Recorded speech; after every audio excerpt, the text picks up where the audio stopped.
Bonjour Anthony, merci de nous Bonjour. recevoir au Muséum d'Histoire naturelle de Bourges. En quelques mots, peux-tu te présenter? Oui, je suis Anthony Brément, donc professeur de SVT au collège Julien Dumas à Néronde et au collège Georges Sand à Avord. Et donc je suis missionné par l'Académie d'Orléans-Tours auprès du Muséum d'Histoire naturelle de Bourges. Alors une petite question qui va peut-être te paraître surprenante, c'est quoi un muséum d'histoire naturelle? Quelles sont les particularités de celui de Bourges? Et quelles sont ses expositions permanentes? Alors un muséum, c'est un bâtiment, donc un lieu où on va exposer un certain nombre d'éléments d'histoire naturelle. Ce musée va avoir un certain nombre de fonctions, d'études scientifiques, d'éducation, de gestion et puis de conservation des collections.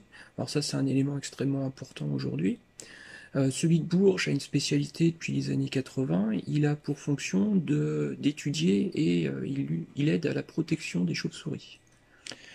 Alors au sein de ce muséum, tu as expliqué que tu étais chargé de mission, et justement, ta mission, en quoi consiste-t-elle?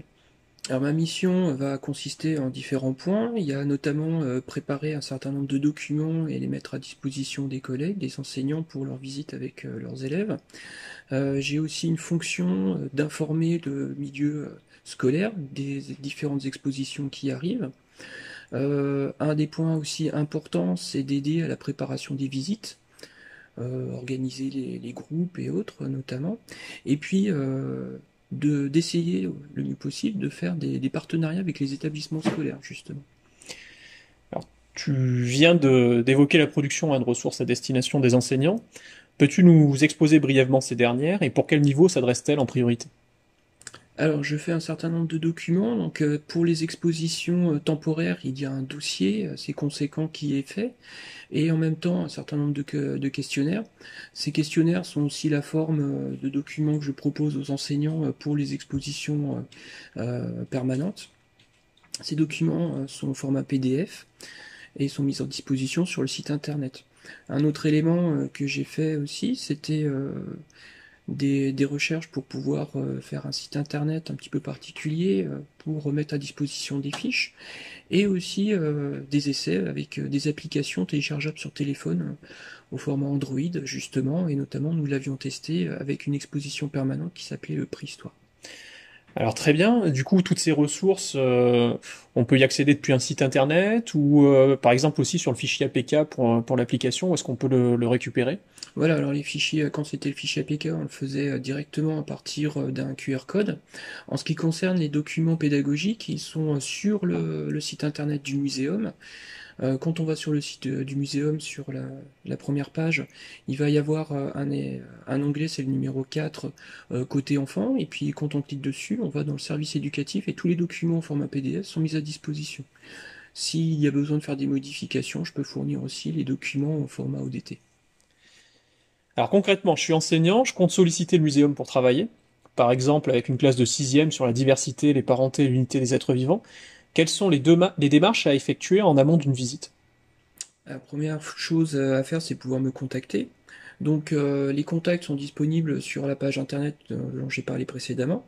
Vous allez trouver tout en bas de la page un numéro de téléphone, celui de l'accueil du muséum, je peux le donner, hein, le 02 48 65 37 34, et puis une adresse internet justement, muséum-pédagogie@ville-bourges.fr, où là les messages pourront m'arriver directement.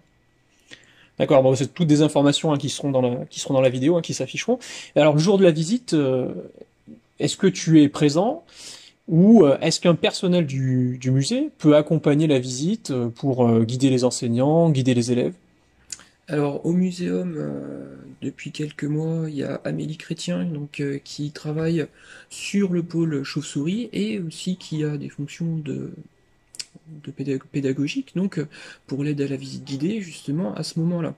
Et donc elle sera disponible pour pouvoir effectuer des visites, mais par contre son emploi du temps étant très chargé, il est vraiment très très important de pouvoir s'y prendre en avance, donc à ce moment-là de me contacter, comme ça a été dit précédemment par téléphone ou bien par message internet, là.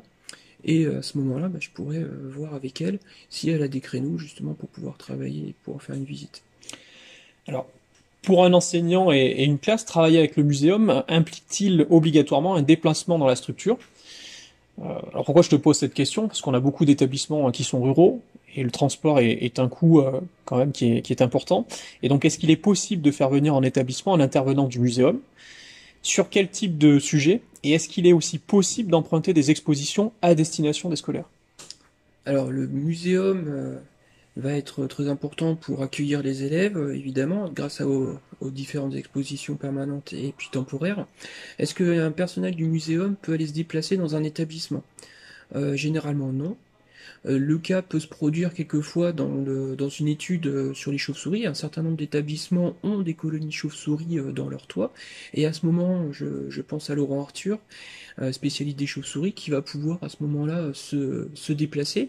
Par exemple, lorsque des élèves sont en train d'organiser la récolte du guano, eh bien, il lui arrive à ce moment-là d'être présent justement, et puis ça permet de sensibiliser aux enfants à la protection des chauves-souris et puis de leur environnement en même temps. Et par rapport aux prêts d'exposition par le muséum, est-ce qu'il y a des expositions qui sont prêtées, qui sont Alors, empruntables? effectivement, dans les éléments qui sont empruntables, il y a une mallette chauve-souris, et puis d'autres éléments, par exemple, il y a dans les collections géologiques un certain nombre de pièces qui peuvent être empruntées. Je pense par exemple à la quincite, hein, cette roche qui est vraiment typique du département, de couleur rose, comme son nom l'indique, hein, qui est plutôt des environs de Meun, Quincy et autres. Et cette roche est empruntable justement, il faut passer par moi. Il y a un certain nombre de fossiles aussi qui sont disponibles et qui sont mis dans les collections exprès pour être mis à la disposition des professeurs et de leurs séquences pédagogiques. D'accord, c'est bon de le savoir. Alors à propos des expositions, le muséum accueille-t-il des expositions temporaires? Et dans ce domaine, hein, quelle est l'actualité du muséum pour l'année scolaire 2019-2020? Et à quel événement le muséum, en lien avec la DS2N, est-il associé? Alors, dans les expositions temporaires qui vont arriver, donc il y a Photographe de nature, hein, qui est tout simplement l'exposition de photographie organisée par le Muséum d'histoire naturelle de Londres. Et donc, depuis plus d'une vingtaine d'années, le Muséum de Bourges accueille cette exposition. Puis ensuite arriveront, dans le courant 2020, l'exposition Les As de la Jungle, hein, créée par le Muséum de Toulouse et TAT Productions. Donc, Les As de la Jungle, hein, le dessin animé. Et en ce qui concerne après les relations qui peuvent être organisées avec le, la DSDEN, eh bien, je pense au forum EDD, bien évidemment. Et à ce moment-là, eh bien, lorsque le forum est organisé, le muséum accueille un certain nombre de classes, justement. Alors on arrive à une question un petit peu plus intime dans ton rapport avec ce muséum. Je t'ai demandé de choisir un objet ou une pièce que tu affectionnes particulièrement. Quel est ton choix et pourquoi ce choix? Alors, le choix est difficile, hein. Un des premiers éléments qui me vient à l'esprit, c'est la tête du rhinocéros, hein, celui qui avait été volé et donc dont on avait perdu la corne. Aujourd'hui, quand on le voit dans les collections, eh bien, sa corne a été remplacée par une sculpture en plexiglas, hein. C'est vraiment le témoignage de, des espèces en voie de disparition, donc, et du braconnage exercé par l'homme sur eux. En même temps, je pourrais parler de Hans aussi, Hans l'éléphant, hein, qui est très connu, et puis un des symboles du muséum. Il y a aussi d'autres éléments, hein, puisque vous avez un bovidé aussi du sud du sud asiatique, hein, qui est le couperet. C'est le seul animal qui soit naturalisé en entier au monde. Donc c'est une variante un petit peu apparemment vis-à-vis de l'espèce sauvage, hein. Il devait être domestiqué, mais c'est le seul spécimen connu au monde et il est à Bourges. Maintenant, je vais m'arrêter sur plutôt quelque chose qui paraît un petit peu plus banal. C'est une mouche géante, justement, la Pinna nobilis. Tout simplement parce que ce coquillage, eh bien, est devenu très rare en Méditerranée. Et c'est un coquillage qui est exploité pour son bisus, c'est-à-dire les filaments qu'il produit. On va en récolter 1,5 g, c'est une petite touffe qui tient dans la main. Mais en fait, ce qui est peu connu, c'est que ce bisus sert à fabriquer des vêtements, des bonnets, des gants, des choses comme ça. On va en trouver dans un certain nombre de musées, justement, en Europe. Et ce qui est étonnant, c'est que ce bisus, une fois qu'il est cardé, a une couleur d'or, justement. C'est absolument magnifique et c'est un tissu extrêmement précieux et qui devient rare. Alors merci Anthony de nous avoir accueillis. Et puis on vous souhaite en tout cas pour toi et pour le muséum une année riche en projets avec les différentes structures partenaires hein, du muséum et puis les classes hein, également qui sont amenées à vous visiter. Merci beaucoup.